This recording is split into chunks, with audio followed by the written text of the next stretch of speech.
Hey folks, we have 3 questions on docket today for our Earth's catastrophe cycle Q&A, and then a little bit of commentary at the end. As always, if you are brand new to these, if you don't know what we're talking about, Earth is going through a cyclical catastrophe at the moment.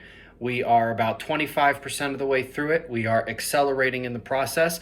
It involves Earth's magnetic pole shift, a solar system shift. All of the planets are changing. This is affecting the atmosphere here, the biosphere here, down to people's brains, the most complex machines on the planet, and it will eventually result in the solar micronova, which is the zenith, the peak of the catastrophe. All of that information can be found in the playlist below the video, Earth's Disaster Playlist. Watch it before you start asking questions.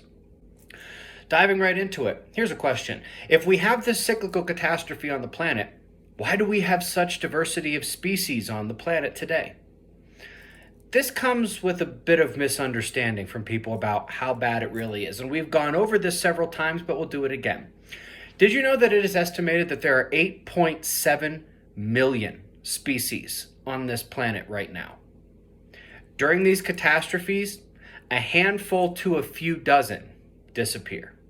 And a couple new ones appear due to the radiation and the DNA changes. So this notion of how could we have so much stuff, so much diversity on this planet, it's not really coming from a place of understanding of exactly what happens during these. Yes, there is a 10 to 80% reduction in all of the species when this event occurs, but it's not like a ton of them disappear entirely. So just something to keep in your head. And by the way, of those estimated 8.7 million, humans have only identified 1.2 million of them. So yeah, it's just a handful of ones that completely get wiped out. This is still a pretty darn severe event, but it's not the kind of thing where you can look around at the diversity of Earth today and say, how could this happen if we have a catastrophe every 12,000 years? There's a bit of misunderstanding there. We've hit this one before as well, but it's always worth mentioning again. Why is the Schumann resonance increasing? This is very simple. The two things that affect Schumann resonance most are solar wind interaction with the Earth and lightning.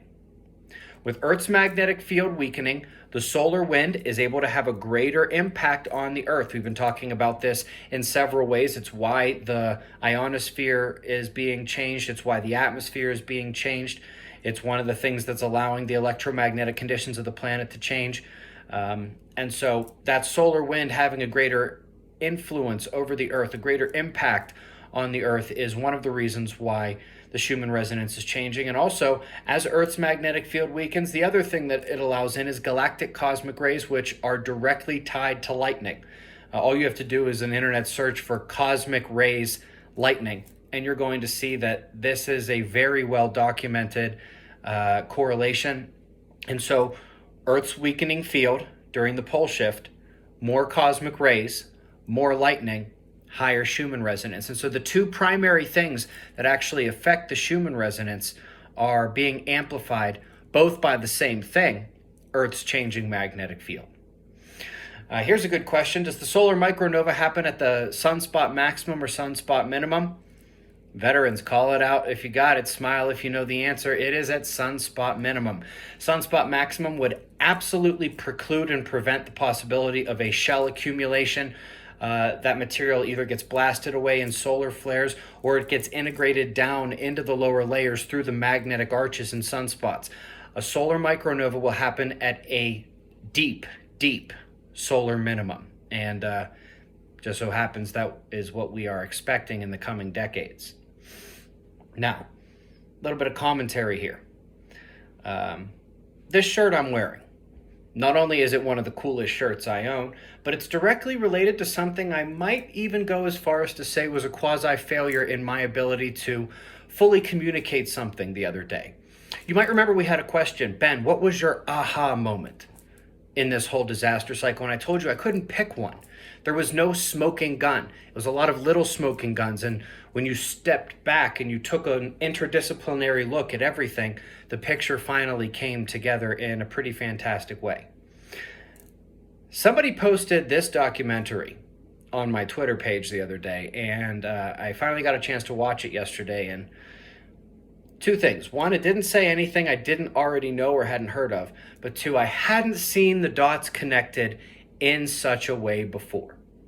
And I was exceptionally impressed. There's going to be a link down below to this documentary. I highly recommend you watch it. And in addition to everything I just mentioned, there's a great bit at the end about there not being one smoking gun to this power structure. What is genuinely the infiltration of evil on this planet at almost every level.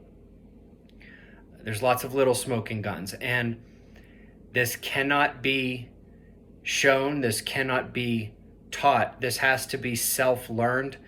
You have to be able to put pieces together yourself. An absolutely fantastic message. And to be honest, that's exactly how I feel it is with the catastrophe cycle as well.